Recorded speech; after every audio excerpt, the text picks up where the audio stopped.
तुम्ही जर weight loss करत असाल ना आणि उन्हाळा चालू आहे, उन्हाळ्यात जर वेट लॉस करत असाल ना, तर सगळ्यात महत्त्वाचं की तुम्हाला तुमच्या शरीरामध्ये पाण्याची आणि मिठाची लेवल मेंटेन ठेवायची. काय होतं उन्हाळ्याच्या दिवसात आहे ना, तसं बी मीठ कमी होत असतं आणि पाण्याची लेवल पण कमी होते आणि मग त्याच्याने काय होतं की मसल लॉस जास्त व्हायला लागतो आणि तुम्हाला जडपणा यायला लागतो, थकवा येतो, आळस येतं, लगेच एकदम वीक व्हायला लागतं.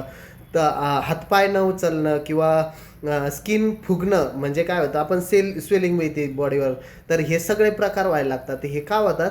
तर मिठाची आणि पाण्याची लेवल कमी झालेली असते. तर आपल्याला काय करायचं आहे, सरबत लिंबू पाणी करता किंवा काकडी लिंबू आणि पुदिना ते काय जे काय तुम्ही टाकता तर त्याच्यात थोडंसं मीठ ॲड करायचं.